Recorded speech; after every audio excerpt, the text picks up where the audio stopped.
Merci beaucoup, bonjour à ceux que j'ai pas vus. Merci beaucoup pour l'introduction, Clément. Bon, vous allez voir, j'ai essayé de vous raconter des trucs un petit peu intéressants. L'idée en général, c'était, le titre de ma présentation, c'est censé être construire un parcours de recherche en médecine et de lauréat de l'école de l'INSERM vers le RC. Plutôt que d'essayer vraiment de vous expliquer un peu mon parcours, j'ai fait le choix, vous savez, on dit beaucoup ça, c'est une technique d'enseignement en médecine, c'est en fait, vous pensez que juste par diffusion, vous finissez par faire apprendre des choses aux autres. Par exemple, vous êtes médecin senior, vous faites les gestes, etc. Et vous attendez à ce que les internes ou les étudiants autour de vous finissent par apprendre par capillarité sans avoir rien à leur expliquer. Bah, c'est un petit peu la logique ici. C'est juste, je vais vous présenter un peu mon parcours, ce que j'ai fait moi au cours de mes études de médecine, aussi bien à l'hôpital que au laboratoire. Mais je ne vais pas parler de l'hôpital, je vais parler que du laboratoire aujourd'hui. Et vous expliquer un petit peu ce qu'on peut faire dans le cadre d'un parcours de recherche quand on se pose des questions sur des pathologies et qu'on arrive à les modéliser au laboratoire et essayer d'y trouver des solutions. Donc, je m'appelle Maxime Gobertis, qui a été dit tout à l'heure. Je suis chercheur au sein d'une équipe de recherche INSERM qui s'appelle l'unité U1237, qui est basée dans un centre d'imagerie à côté, vous connaissez probablement, qui s'appelle Cicéron, qui est vraiment à vol d'oiseau, ici c'est à 300 mètres, un truc comme ça, qui est un centre de recherche essentiellement en neurosciences, en imagerie et un petit peu en cancérologie. Et donc, je suis directeur adjoint d'une des équipes là-bas. Et en parallèle de ça, j'ai une formation de neuroradiologue. Je fais de la neuroradiologie interventionnelle. Je travaille comme chef de clinique les 4 dernières années. Là, j'ai arrêté en novembre dernier. Je continue à faire un petit peu de garde, mais là, maintenant, je suis à temps plein au laboratoire pour une durée indéterminée. Mais je vais vous expliquer ça un petit peu. Donc, pour commencer, je vais vous raconter un peu mon parcours académique et ça vous permettra un petit peu de vous situer, vous, pour voir comment est-ce que vous pouvez réussir à faire un petit peu de recherche. Donc, j'ai fait un parcours un peu particulier qui s'appelle l'école de l'INSERM Liliane Bettencourt. Je ne sais pas si c'est un truc dont vous avez entendu parler. C'est des doubles cursus médecine-sciences. L'idée, c'est très inspiré des cursus anglo-saxons où on considère que les gens qui sont intéressés par la recherche en médecine, eh bien, plutôt que d'attendre qu'ils aient complètement terminé leur étude médicale avant qu'ils se penchent sur la recherche biomédicale, eh bien, on profite de leur jeunesse, de leur énergie, de leur dynamisme pour les mettre très vite dans les laboratoires, qu'ils puissent explorer leurs idées et puis seulement après finir leur cursus médical. Et donc l'INSERM a eu cette idée-là pour deux raisons principales de le faire. La première, c'est qu'il n'y avait plus de médecins à l'INSERM, l'INSERM qui est notre grand organisme de recherche biomédicale en France. Donc c'est une première raison, vous voulez essayer d'avoir plus de médecins. Et la deuxième raison, c'est qu'ils se disaient, mais en fait, en biologie, et notamment pour la recherche biomédicale, en France, on est un peu coincé parce que probablement que les meilleurs éléments du lycée ont plutôt tendance à aller vers des études de médecine. Ensuite, ils sont bloqués dans une sorte de tunnel jusqu'à la fin de leurs études médicales et on ne peut les récupérer dans les laboratoires pour faire de la recherche qu'à ce moment-là. Alors qu'il y a des gens qui sont parfois brillants, qui aiment bien les sciences dures, qui aiment bien les maths, la physique, etc. Et donc, ils se sont dit, mais si on arrivait à les récupérer pour les faire rentrer dans les labos. Donc, ça a été l'idée de ce cursus-là qui a été lancé en 2002 ou 2003. Et moi, j'ai pu en bénéficier. Je vais vous raconter un petit peu comment. Donc, j'ai commencé mes études de médecine ici, en première année de médecine sur l'année 2005-2006. J'ai ensuite fait donc une première année de médecine normale, une deuxième année de médecine à peu près normale, si ce n'est que j'ai passé le concours de l'école de l'INSERM Liliane Bettencourt, ce qui m'a permis, en parallèle de ma troisième année de médecine, d'aller déjà passer du temps dans un laboratoire qui s'appelait l'INSERM U919 à l'époque, mais en fait qui est la même unité que celle dans laquelle je travaille encore actuellement, pour faire donc 6 mois de stage de recherche en Master 1. Puis après, j'ai interrompu mes études de médecine, initialement pour 1 an pour faire un Master 2, qui est un truc que vous connaissez probablement, un Master 2, qui est recherche, maintenant ça s'appelle juste Master 2. Et à la fin de ce Master 2, j'ai décidé de continuer en thèse de sciences. Donc, je suis resté 3 années de plus encore en laboratoire en interrompant complètement mon cursus médical. J'ai soutenu ma thèse de sciences en octobre 2012, puis j'ai repris mes études de médecine dans le cadre de l'externat, toujours à Caen, en 4e, 5e et 6e année, en continuant à aller un petit peu au laboratoire en parallèle. À la fin de cet externat, j'ai passé les ECN, j'ai choisi un DES de radiologie, mais c'est vrai qu'il y a quand même une sorte de logique là-dedans. Puis après, j'ai fait donc 5 années d'internat de radio. J'ai passé ma thèse de médecine fin 2020 et à ce moment-là, j'ai passé encore un autre concours, mais c'est un truc un peu particulier, pour faire un clinica qui s'appelle INSERM Bettencourt. C'est toujours la famille Bettencourt qui a tendance à sponsoriser mes études. Et ce clinica-là, il a ce site particulier que l'INSERM verse à l'hôpital la moitié du salaire, ce qui correspond au salaire hospitalier complet, de telle sorte qu'on ait 50% de notre temps de travail qui soit sanctuarisé pour aller au laboratoire. Ce qui fait que j'ai travaillé en tant que chef de clinique une semaine à l'hôpital à faire de la neuroradio interventionnelle et une semaine au laboratoire à faire de la recherche. Et ça pendant 4 ans au total. Et ce que je vous disais, c'est qu'en novembre 2024, donc c'est la fin de mon clinica, et donc depuis, je suis chercheur contractuel à l'université de Caen, et je travaille à temps plein au labo, et je viens de passer mon HDR, qui est l'habilitation à diriger les recherches, qui est le dernier diplôme, enfin, qui s'appelle le plus haut diplôme de l'enseignement supérieur français, qui donne en gros le droit, ça donne le droit à 3 trucs. Ça donne le droit d'être directeur d'une thèse de sciences, ça donne le droit d'être rapporteur de thèse, et le dernier truc auquel ça donne le droit, qui est souvent le pourquoi est-ce que les gens le font, c'est que ça donne le droit de devenir professeur. Pour avoir le droit de vous inscrire au concours de prof, ce que vous connaissez, vous, les PUPH ou les profs à l'université, il faut absolument avoir son HDR. Et donc, je suis là pour l'instant et je ne sais pas exactement de quoi l'avenir sera fait. Et donc, l'idée là, c'est d'essayer de vous faire une présentation de 3 projets différents que je vais essayer de garder assez courte, sur 3 projets avec des ambitions un petit peu différentes à chaque fois et qui ont été faits à des moments différents de mon parcours. Donc, pendant le Master 1, Master 2, ce que vous pourriez faire, vous, par exemple, dans le cadre d'un Master 2, si vous prenez une année recherche pendant l'internat. Ensuite, pendant mon espèce d'équivalent de post-doctorat à temps partiel, qui était un moment où j'arrivais à aller au laboratoire de temps en temps, mais ce n'était pas évident, parce que c'était quand je passais le CN ou que j'étais jeune interne en radio, etc. Ce n'était pas le moment le plus simple pour avoir du temps libre pour aller au labo. Et puis, ce que je fais maintenant, qui est une technologie qui s'appelle l'immuno-IRM. J'ai commencé, j'ai essayé de vous raconter ça. Donc, au tout départ, moi, ma carrière plus ou moins scientifique ou académique a commencé aux environs de 2007, quand j'avais eu le concours de l'école de l'INSERM Liliane Bettencourt. Donc, j'apparais sur un listing et il y a un directeur d'un laboratoire à Caen, qui bossait à Cicéron, qui allait voir la liste des étudiants qui sortaient et qui a vu qu'il y en avait 2 de Caen à l'époque, dont moi. Et donc, il m'a envoyé un mail en me disant vas-y, viens visiter mon labo, je veux que tu viennes travailler chez moi. Moi, j'étais étudiant en 2e année de médecine, c'était un moment qui était un peu bizarre. En disant, tiens, on passe un concours, on est reçu, et d'un seul coup, les gens s'excitent un petit peu pour essayer de nous recruter. Et donc, j'avais visité son laboratoire, et c'était, à l'époque, de toute façon, ça, vous connaissez bien, mais on passe de l'hôpital, c'est un peu décrépit, les gens font un peu la tête, tout ça, vers un laboratoire de recherche où tout était tout neuf, les gens étaient jeunes, super enthousiastes, etc. Donc, j'ai eu un contact plutôt très positif au début, et il m'a raconté un petit peu l'histoire de son labo. Et l'histoire de son labo, ils avaient travaillé sur un truc qui était relativement porteur, en tout cas sur le moment. Ils travaillaient sur une molécule qui s'appelle le TPA, qui est l'activateur tissulaire du plasminogène. C'est Lactilise, le nom commercial, et Alteplase, la DCI. Et c'est le médicament qu'on utilise pour la thrombolyse, notamment dans les accidents vasculaires cérébraux et dans les infarctus du myocarde. C'est en train d'évoluer un peu, parce qu'on utilise le Tenecteplase maintenant, mais c'est à peu près les mêmes molécules. Et ce qu'ils avaient démontré qui était assez intéressant, c'est qu'en fait, ce TPA qu'on utilise pour recanaliser les artères, c'est un médicament fibrinolytique, et bien quand on le mettait sur des neurones, il avait tendance à les tuer. C'est-à-dire que si on fait un stress sur les neurones, c'est un stress excitateur avec un agoniste des récepteurs NMDA, et qu'on rajoute du TPA en plus, eh bien, les neurones meurent plus que s'il n'y avait pas de TPA. Et ce qui voulait dire qu'il y avait une sorte d'épée à double tranchant. C'est une molécule qu'on utilise pour traiter les AVC, ça recanalise l'artère. Mais par contre, une fois que ça passe à l'intérieur du parenchyme cérébral, ça a tendance à détruire les neurones par un mécanisme qui avait l'air d'être une exacerbation des dommages liés à l'activation des récepteurs NMDA. Et c'est un truc qu'on savait être présent dans les AVC. C'est une mort cellulaire qui s'appelle l'excitotoxicité. C'est lié au fait que les neurones sont trop excités parce qu'en conditions ischémiques, ils dépolarisent, ils relarguent tout le glutamate qu'ils ont dans leur corps cellulaire et ça a tendance à faire mourir les neurones autour d'eux. Et donc, ils avaient mis ça en évidence. Il avait publié dans un papier dans Nature Medicine, qui est vraiment le plus gros journal ou quasiment de recherche biomédicale pour les trucs qui ne sont pas de la recherche clinique. Et donc, dans le laboratoire, il y avait déjà un chercheur qui s'appelle Cyril Orsay qui avait développé un modèle d'AVC chez la souris. Et donc, au départ, ces travaux-là avaient été faits in vitro sur les neurones. Et l'idée, c'était d'essayer un petit peu de voir ce qui se passait in vivo et surtout de trouver un moyen, éventuellement, de réussir à bloquer ces effets délétères du récepteur NMDA. Et donc, c'est ce qu'on a fait avec Clément dans les années, aux alentours de 2007, donc au moment du master.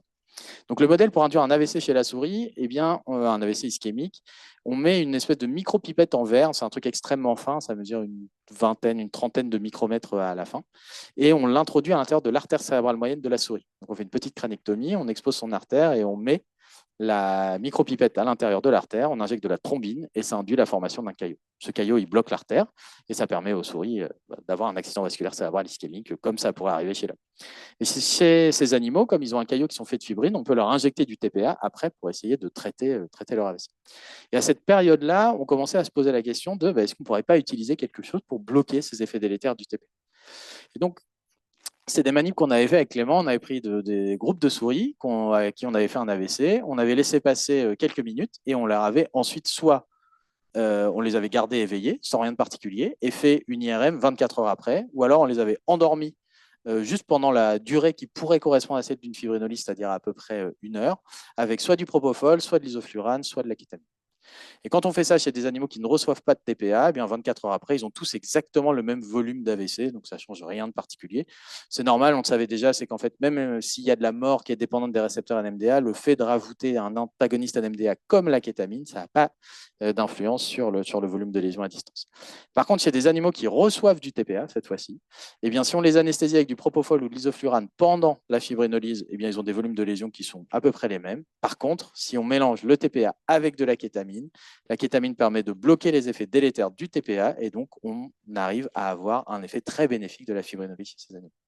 Et donc on avait démontré comme ça que de mélanger le TPA avec un antagoniste des récepteurs NMDA, ça permet d'améliorer l'efficacité de la fibrinolyse. Donc on avait publié ça en stroke en 2007 et on a fait quand même un essai clinique après où on a eu un recrutement vraiment, les très grosses études comme ça, c'est toujours un peu gênant puisqu'à la toute fin on a eu 2 patients de recruter. Très compliqué d'avoir des recrutements avec les neurologues ici au CHU de Caen. Enfin bon, bref. Donc on a été jusqu'à l'essai clinique quand même pour essayer, mais on n'a malheureusement pas réussi à le mener jusqu'au bout. On n'avait pas suffisamment de patients pour vérifier si ça marchait ou pas. L'idée dans ce cas-là, ce n'était pas d'anesthésier les patients pendant la fibrinolyse, c'était juste de donner de la kétamine à dose infra-anesthésique, qui sont à peu près les doses que vous utilisez comme antalgique, pour voir si oui ou non ça améliorait l'efficacité de la fibrinolyse. Donc ça, c'est ce qu'on avait fait pendant le Master 2. Donc un petit peu plus tard, je vais montrer un projet avec une ambition un petit peu plus grande qui a été faite pendant ce qui pourrait correspondre à un post-doctorat à temps très partiel.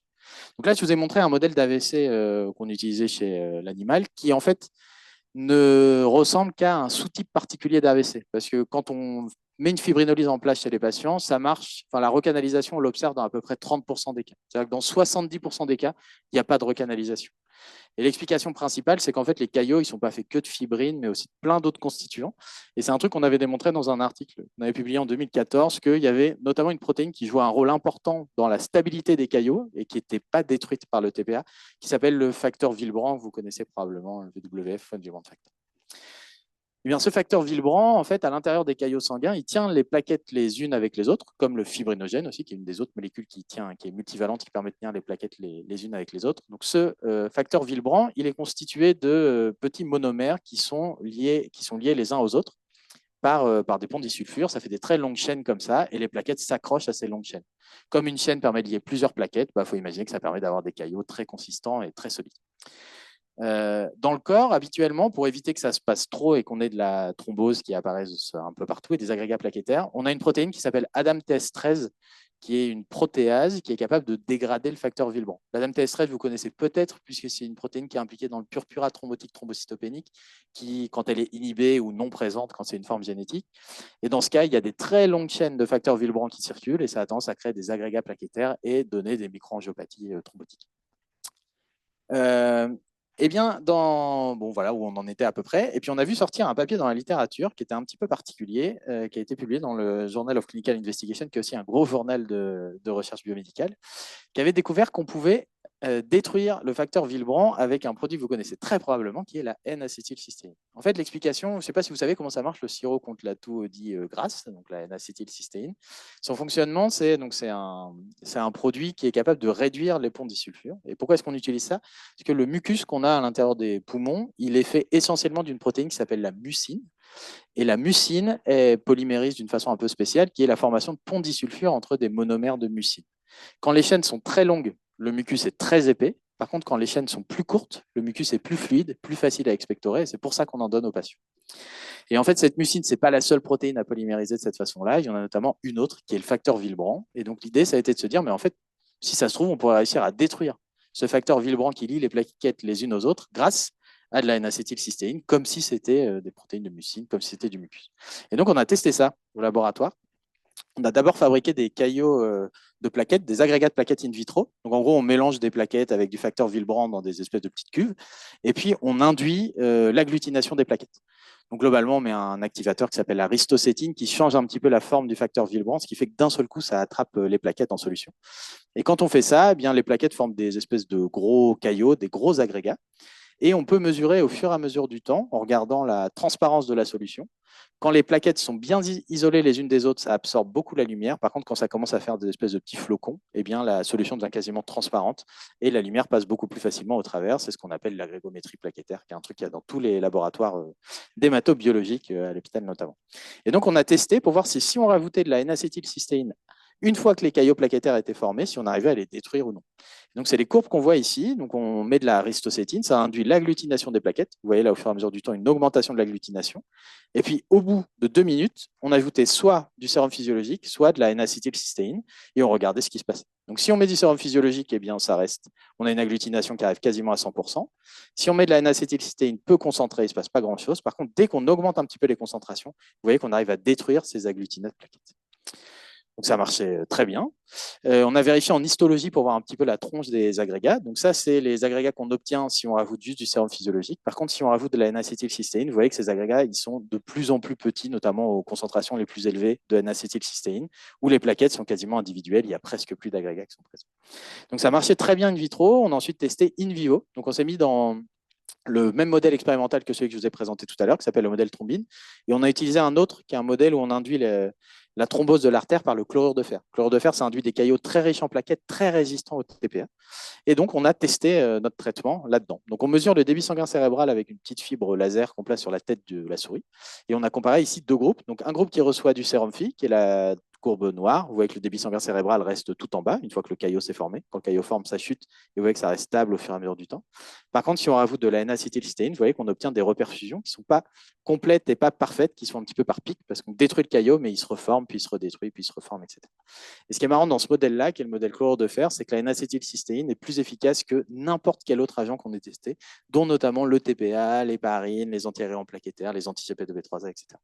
Donc on arrive à détruire les caillots riches en plaquettes avec le sirop contre la toux, mais à très haute concentration, parce qu'on utilise des doses de N-acétylcystéine de l'ordre de 300 mg par kilo ici chez la souris, alors que ce qu'on prend dans l'exonuc, par exemple, c'est des doses beaucoup plus faibles. Les doses qu'on utilise sont en fait à peu près les mêmes que quand on utilise la N-acétylcystéine pour le traitement de l'intoxication au paracétamol, où le but, c'est plutôt de réaugmenter les stocks en glutathion dans le foie. Donc ça a bien marché tout ça, on était très contents. Donc on a publié un bel article qui racontait que les plaquettes dans les caillots responsables des AVC, il y a plein de facteurs Villebrand dedans. Et quand on met de la N-acétylcystéine, on arrive à casser les ponts disulfure et à recanaliser l'artère. Donc comme ça a très bien marché et que c'était un médicament qui était déjà disponible en clinique, on a lancé un essai clinique où on a comparé chez les patients en 2 groupes. Soit ils reçoivent une fibrinolyse comme d'habitude, soit une fibrinolyse avec adjonction de N-acétylcystéine. C'est un essai qu'on n'a jamais pu mener en entier. Par contre, on a pu faire une petite étude pilote où on a considéré uniquement des patients sur une étude de safety, c'est pour être sûr qu'il n'y avait pas d'effet délétère trop important. On a, chez 12 ou 13 patients, injecté de TPA plus de la N-acétylcystéine aux doses qu'on utilise dans les intoxications au paracétamol. L'outcome principal, c'était la safety, donc juste être sûr qu'il n'y avait pas d'hémorragie très importante, que les patients toléraient bien le traitement, et également savoir si oui ou non ça marchait, est-ce qu'on observait un clivage du facteur Villebrand. Donc on n'avait pas accès au caillot directement, mais on pouvait au minimum regarder dans le sang, voir ce qui se passait. On a publié les résultats il y a très peu de temps, parce que c'est un papier qu'on a publié il y a 2 mois, un truc comme ça, où donc on a regardé l'état des multimères de facteur Villebrand dans le plasma des patients, avant et après fibrinolyse, avec et sans N-acétylcystéine. Donc là, on a des groupes de patients un petit peu standards. Donc là, on a un patient standard et là, un patient qui n'a pas eu de traitement. Vous voyez qu'il n'y a pas de différence donc de temps. Là, c'est un patient standard et ici, des patients qui ont reçu de lactylyse seule, donc uniquement le TPA. Vous voyez qu'il n'y a pas d'effet sur les multimères de facteur Villebrand. Par contre, il y a des patients qui ont reçu du TPA et de la N-acétylcystéine. Vous voyez que 3 heures après le traitement, donc juste avant le traitement, ils avaient tout ça. 3 heures après le traitement, il y a une disparition quasiment complète de tous les multimères de haut poids moléculaire de facteur Villebrand. Et ça se régénère progressivement après 24 heures. Ça s'explique parce qu'en fait, la demi-vie de la N-acétylcystéine, c'est de l'ordre entre 6 et 9 heures. Enfin, ça dépend des patients, ça met quelques heures à l'intérieur du plasma à disparaître complètement. Donc, en tout cas, on avait la preuve in vivo que ça ciblait bien ce qu'on avait identifié. Et par contre, pour ce qui est de l'efficacité, on n'en sait rien. Il faudrait mener une grande étude contre placebo de TPA plus placebo versus TPA plus N-acétylcystéine. Et donc, il y a des groupes qui sont en train de le faire, notamment un essai clinique en cours en Californie, dont on devrait avoir les résultats, on espère, dans pas trop longtemps. Donc ça, c'est ce que j'avais pu faire pendant le post-doctorat au laboratoire. Donc c'est un travail un petit peu plus ambitieux que ce qu'on avait fait uniquement pour la kétamine, enfin avec tout mon respect, hein, mais c'était quelque chose d'un petit peu plus long, avec un peu plus d'étapes, etc. Et donc, qu'est-ce que je fais maintenant? Ça, c'était une époque où je ne savais pas encore réellement ce que j'allais faire comme spécialité, etc. Au moment du clinica, ça a changé un peu, parce que je savais que j'allais être radiologue. Et donc, j'ai vraiment un peu plus axé mes travaux sur le développement d'une nouvelle technologie d'imagerie qui s'appelle l'immuno-IRM, que je vais vous présenter. On va le faire rapidement. En fait, c'est quoi l'idée de cette immuno-IRM? C'est d'être capable, par imagerie, et par IRM dans ce cas-là, de détecter l'inflammation neurovasculaire. Alors, pourquoi est-ce qu'on veut détecter l'inflammation neurovasculaire? Parce que c'est en fait la réaction immunitaire du cerveau, c'est quelque chose qu'on observe dans la quasi-totalité des pathologies neurologiques. C'est vrai, en fait, dans la totalité des pathologies en général, il y a une réaction immunitaire. Et ça peut jouer aussi bien un rôle de cause que de conséquence de l'atteinte tissulaire. Par exemple, si vous avez une sclérose en plaques, c'est la réaction immunitaire qui va être responsable, qui va créer les lésions au niveau du tissu. Par contre, si vous faites un AVC ischémique avec une nécrose, un infarctus, il va y avoir de l'inflammation qui va se développer au sein de l'infarctus, et dans ce cas, c'est plutôt une conséquence de l'atteinte. Et donc, on envoie de la neuroinflammation, on envoie dans les AVC ischémiques, dans les hémorragies intracrâniennes, dans les anévrismes intracrâniens, dans la sclérose en plaques, dans le glioblastome, enfin, dans toutes les maladies, on a toujours un petit peu d'inflammation, il y a une réaction immunitaire. Ce qui est intéressant, c'est que très souvent, cette réaction immunitaire, elle intervient très tôt. Donc, la neuroinflammation apparaît très tôt dans l'évolution de la maladie. Ce qui veut dire que si on était capable de détecter cette neuroinflammation, on serait capable de détecter les pathologies à leur stade les plus précoces. Et en plus, elle a tendance à évoluer avec l'activité de la maladie. C'est-à-dire, si une maladie est très active, on va avoir beaucoup d'inflammation. Si elle l'est moins, on va en avoir moins. Et donc, ça nous permettrait de détecter, par exemple, l'efficacité d'un traitement, de faire un monitoring de l'activité inflammatoire d'une maladie comme la sclérose en plaques. D'autant plus que maintenant, dans énormément de maladies, et c'est vrai dans les maladies neurodégénératives par exemple, et pourtant on n'y pense pas tant que ça, eh bien l'inflammation, c'est devenu une cible thérapeutique extrêmement importante. Et donc, pour toutes ces raisons-là, on voulait être capable de voir la neuroinflammation par IA. Alors, parmi toutes les cibles qui sont potentiellement intéressantes pour essayer de voir l'inflammation en imagerie, il faut être capable d'identifier des molécules qui sont présentes en conditions inflammatoires et par contre en conditions basales ne sont pas présentes. Et donc il y a plein de protéines qui peuvent répondre à cette définition-là. Nous, on s'est intéressé essentiellement à un groupe d'entre elles qui s'appelle les molécules d'adhésion endothéliale. Ces molécules d'adhésion endothéliale, elles sont sélectivement exprimées dans un contexte de neuroinflammation. Et en fait, c'est elles qui permettent le passage des leucocytes du sang vers le cerveau. Là, c'est un exemple en microscopie intravitale. Vous avez les leucocytes qui sont marqués en vert. Et vous voyez, progressivement, ils vont s'attacher sur les parois du vaisseau et être capables d'infiltrer le tissu. Eh bien, tout ce mécanisme-là, toute cette petite danse de leucocytes, elle est en fait dépendante d'un groupe de protéines qui sont exprimées à la surface des cellules endothéliales et qui servent aux leucocytes d'adhérer, de passer au travers, etc. Alors pourquoi est-ce qu'elles sont vraiment intéressantes pour l'imagerie? Comme je vous ai dit, elles sont sélectivement surexprimées dans un contexte de neuroinflammation. S'il n'y a pas de neuroinflammation, elles ne sont pas présentes. Et en plus, elles sont très facilement accessibles aux agents de contraste puisqu'elles sont présentes directement à la surface des cellules endothéliales. Si on voulait que notre agent de contraste se lie à une protéine qui était présente dans le parenchyme cérébral, il faudrait qu'il soit capable de passer la barrière hématoencéphalique, etc. Ce serait très compliqué. Donc c'est beaucoup plus simple de cibler ces protéines qui sont présentes à la surface des cellules endothéliales. Donc, pour faire ça, il y a plein de gens qui essayent de développer des agents de contraste de ce type-là, et la plupart des gens travaillent avec des nanoparticules, et pour l'IRM, des nanoparticules d'oxyde de fer. Pourquoi on travaille avec ça? Puisque c'est des particules qui sont magnétiques, une forme de magnétisme qui s'appelle le superparamagnétisme, et on peut les diriger contre des molécules d'adhésion endothéliale en leur mettant par exemple des anticorps ou des peptides ciblants à leur surface. Malheureusement, ça fait à peu près 50 ans que les gens essayent de développer ça et ça ne marche toujours pas. Il n'y a toujours pas d'agent de contraste de ce type-là disponible en clinique. Et l'explication principale, c'est qu'en fait, tout le monde se limite à une taille de 50 nanomètres, ce qui fait que c'est des tout petits agents de contraste qui ont très peu de pouvoir contrastant, si on veut, sur les IRM. Parce que dès que c'est un petit peu plus gros que ça, tout ce qu'on injecte dans la circulation, c'est recapté par un truc qui s'appelle le système réticulant endothélial. Je ne sais pas si vous en avez déjà entendu parler, ça vous dit quelque chose, qui est en nouvelle nomenclature, enfin nouvelle, je crois que c'est 1972 le changement de nom.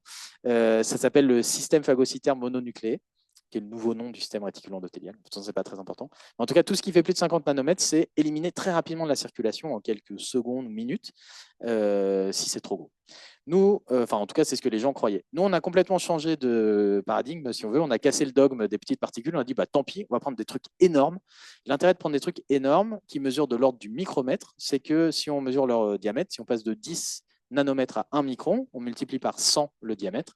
Ça veut dire qu'on multiplie le volume de la particule par 1 million. Donc, on a 1 million de fois plus de matériaux créant du contraste, des matériaux super paramagnétiques, dans des grosses particules comme ça que dans des petites.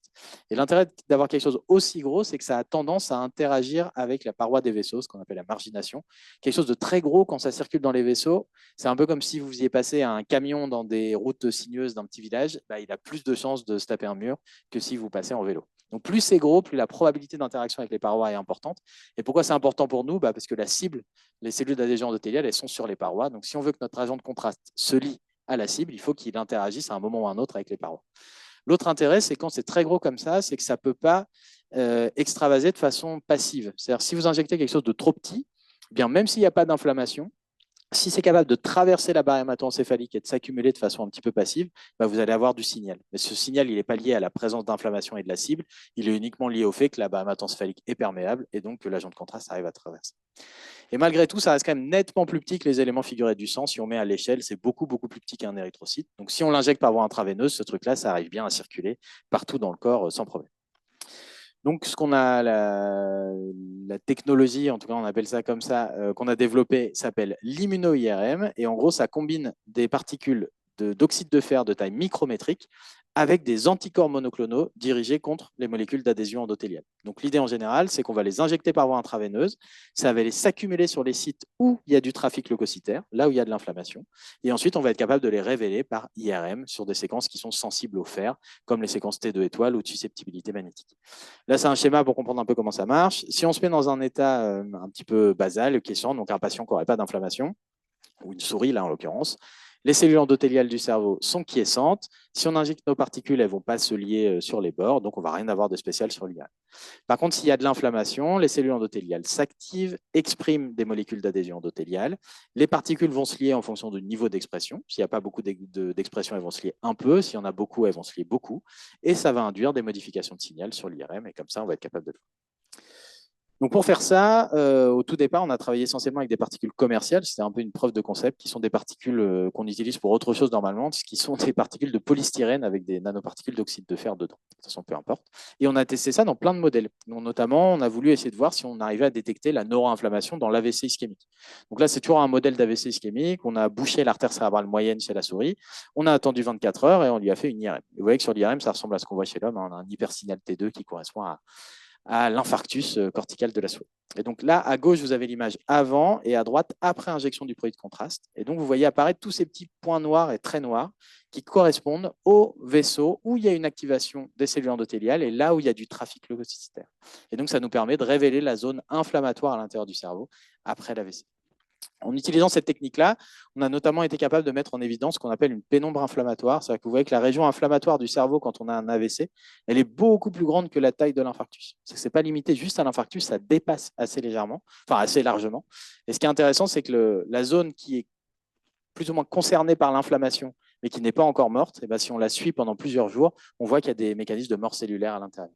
Donc, ça permettrait d'être une technique pour, par exemple, identifier les patients qui auraient besoin d'un traitement anti-inflammatoire post-AVC, si on était capable d'en développer. Et en histologie, vous voyez ces petits points blancs, là, ça ressemble vraiment à des leucocytes qui sont liés à la paroi des vaisseaux. Donc, on avait fait ça pour le cerveau. On s'est dit, bah, ça marche vraiment super bien pour voir la neuroinflammation. Peut-être qu'on pourrait faire ça pour d'autres types d'inflammation dans d'autres organes. Et on a notamment travaillé sur l'inflammation intestinale dans un modèle de péritonite. Donc là, vous avez à gauche l'image avant, c'est toujours de la souris. Hein. L'image avant injection du produit de contraste, c'est ici après. Et là, c'est un agent de contraste qui est ciblé contre les cellules endothéliales des muqueuses intestinales uniquement quand elles sont inflammatoires. Et vous voyez que en fait, ça se lie à l'ensemble des anses digestives. Je ne sais pas si vous voyez bien, mais les petits traits noirs là qui en fait correspondent à la muqueuse intestinale. Et là, ça concerne l'ensemble des anses digestives et c'est normal parce que dans ces modèles de péritonite, il y a en fait une activation généralisée de la totalité des cellules endothéliales des anses digestives. Donc ça pourrait être utilisé par exemple dans un diagnostic d'un patient en état de choc ou un truc comme ça pour savoir ce qui lui arrive exactement. Donc on a fait ça dans ces modèles de péritonite, mais aussi dans des modèles un petit peu plus proches de pathologies qui vous concernent probablement un petit peu moins en ASTREA, quoique ça peut arriver aussi, qui sont les maladies inflammatoires chroniques de l'intestin, la maladie de Crohn ou la rectocolite hémorragique. Donc on a un truc qu'on peut mettre dans l'eau de boisson des souris et elles vont développer une colite. Donc ça c'est l'image T2 un peu classique qu'on pourrait faire chez les patients, qui montre qu'il y a la jonction colorectale. On voit la muqueuse ici qui est un petit peu plus foncée. Autour, c'est très blanc, c'est parce qu'il y a de l'œdème sous-muqueux, et tout autour, c'est la séreuse de l'anse intestinale ascendant, enfin du côlon descendant en l'occurrence. Ici, vous avez l'image avant injection du produit de contraste et ici après. Et vous voyez encore une fois cette liaison vraiment très sélective au niveau des cellules endothéliales de la muqueuse intestinale. Alors pourquoi est-ce qu'on développe ça? Parce qu'en fait, les patients qui ont des maladies inflammatoires chroniques de l'intestin, on leur fait des iléocoloscopies dans le suivi, habituellement tous les 2 ans, ce qui n'est pas un examen particulièrement agréable. Alors que si on avait ce type d'agent de contraste, ça nous permettrait de le détecter de façon non invasive, de voir où la muqueuse est inflammatoire et donc leur éviter un examen pas forcément très, très simple. Donc on avait fait on a fait ça dans plein de modèles. En fait, on a publié plein d'articles pour dire regardez, ça marcherait trop bien si on l'avait chez l'homme. Mais il y avait quand même une limite dans notre histoire, c'est qu'en fait les particules qu'on utilisait, c'était pas biodégradable. C'est du polystyrène. On peut pas injecter du polystyrène dans le sang des patients. C'est évidemment pas jouable. Donc il a fallu qu'on développe des nouveaux agents de contraste qui étaient biodégradables. Et c'est justement ça que j'ai fait pendant mon clinica. Je vais vous le présenter rapidement. Donc on a trouvé une façon de les faire qui utilise la dopamine. Je passe un petit peu les détails, mais globalement, on fait des nanoparticules d'oxyde de fer, on les recouvre avec la dopamine et on fait un petit peu de chimie pour essayer à faire des grosses particules, comme ça je vous ai présenté tout à l'heure, à peu près 1 micromètre, qui sont faites de nanoparticules d'oxyde de fer et avec de la dopamine tout autour. Il y a une forme particulière de la dopamine qui s'appelle la polydopamine, qui est en fait la même chose que la neuromélanine. C'est exactement la même structure. Donc on obtient un truc comme ça quand on fabrique. Donc vous voyez ici, c'est juste une image sous un microscope, c'est une goutte de l'agent de contraste qu'on fabrique. Et vous voyez ici toutes ces espèces de petites particules qui ont l'air d'être vivantes parce qu'elles sont animées par du mouvement brownien et plus un petit flux, sauf qu'elles sont faites strictement de matériaux super paramagnétiques, c'est de l'oxyde de fer avec un peu de dopamine. Alors, est-ce que c'est biodégradable cette affaire? On l'a vérifié d'abord chez la souris. Donc là, vous avez une image du foie avant injection du produit de contraste. Là, c'est après. Donc, vous voyez que le signal disparaît dans le foie, puisqu'il y a de l'oxyde de fer qui va créer des modifications sur les séquences pondérées T2 ou T2 étoiles. Et vous voyez qu'au fur et à mesure du temps, le signal du foie revient à sa valeur initiale. C'est parce que l'oxyde de fer est détruit et le fer qui est contenu va être incorporé dans le pool de fer de l'organisme. C'est exactement ce qu'on fait quand on fait des traitements de carence partielle par Vénofer ou les équivalents. En fait, ce qu'on injecte, c'est du fer, de l'oxyde de fer sous forme colloïdale qui s'accumule dans le foie et un peu dans la rate et qui progressivement est éliminé. Là, il se passe exactement la même chose. Donc, elles sont bien biodégradables. Tout va bien. Maintenant, est-ce que ça marche pour voir l'inflammation, ce type de truc? Donc, vous avez mis dans un modèle de neuroinflammation chez la souris. On injecte un fragment de bactérie qui s'appelle du LPS, du lipopolysaccharide, dans le striatum. À droite, ici, c'est en convention neurologique, c'est à l'envers.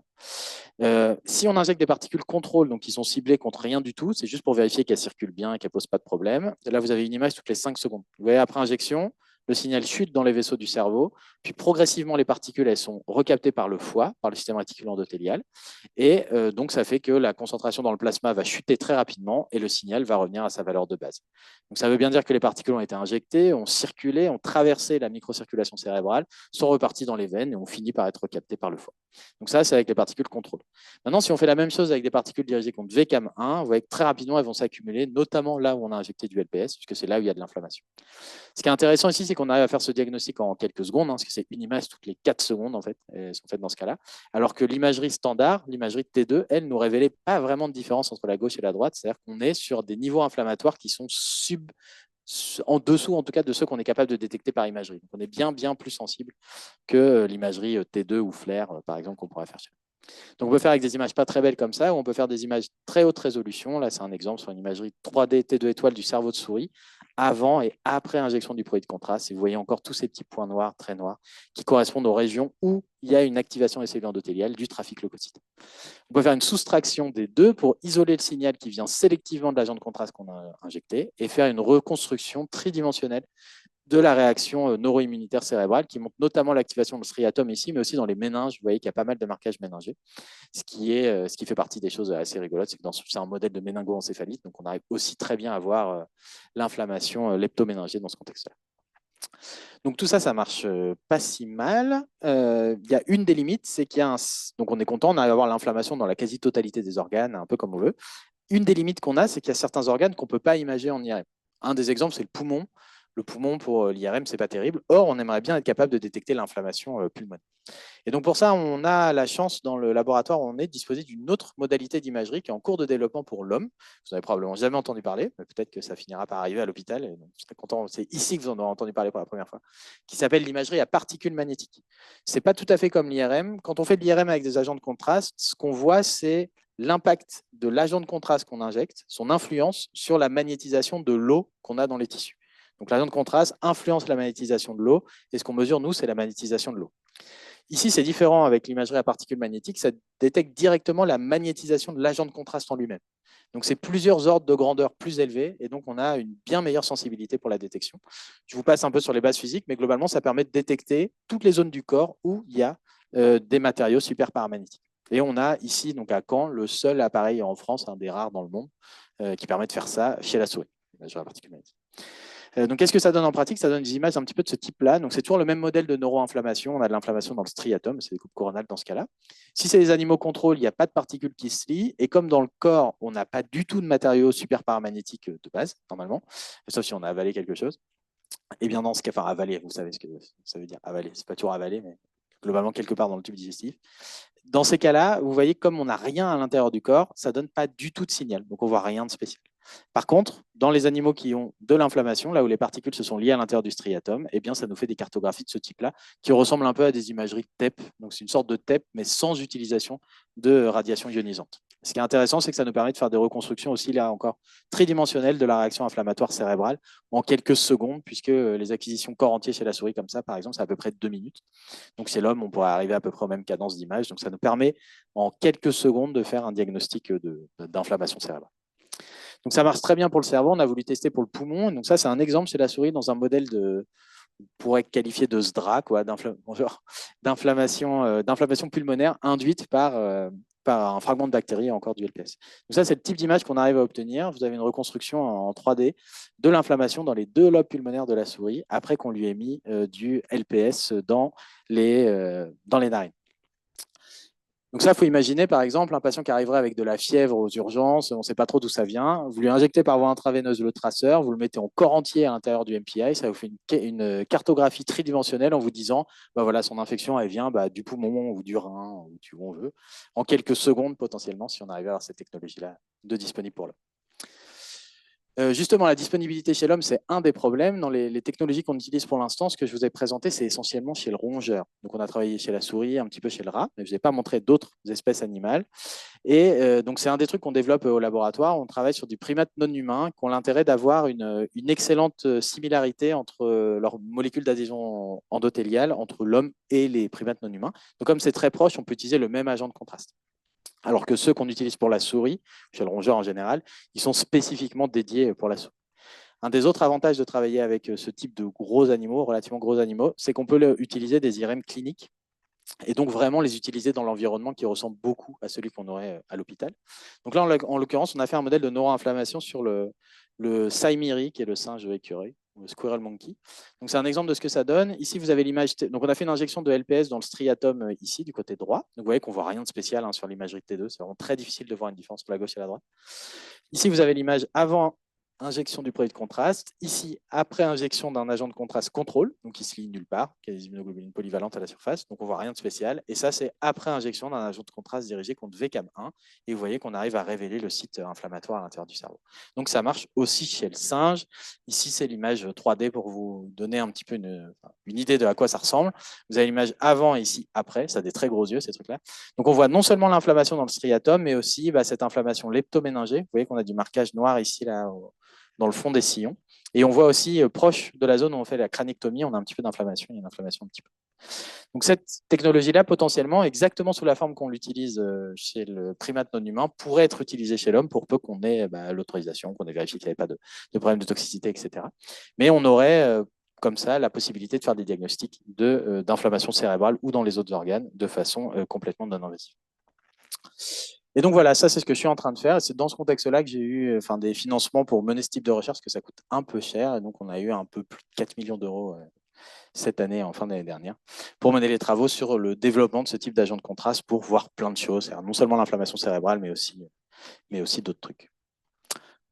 Voilà, merci beaucoup pour votre attention. Je ne sais pas si vous avez des questions ou des trucs vraiment particuliers, mais donc l'idée c'était un petit peu de vous retracer ce que j'avais fait moi, en se disant que vous pouvez faire la même chose, en fait, c'est tout à fait possible et à des des moments un petit peu différents de votre cursus, mais notamment pour un stage de Master 2 pour faire ce qu'on avait fait avec la kétamine et Clément. Si jamais vous faites une thèse de sciences, peut-être faire des choses un petit peu plus ambitieuses comme ce qu'on a pu faire avec la N-acétylcystéine. Et si vraiment vous voulez vous engager dans une vraie carrière de chercheur, éventuellement faire de la recherche potentiellement très fondamentale, comme on fait nous maintenant avec de la synthèse de matériaux inorganiques, etc., pour essayer de développer des technologies qui peuvent avoir un impact encore plus grand sur le soin des patients que quand on fait uniquement de la recherche sur les toutes dernières étapes avant l'utilisation chimique. Merci beaucoup en tout cas pour votre attention.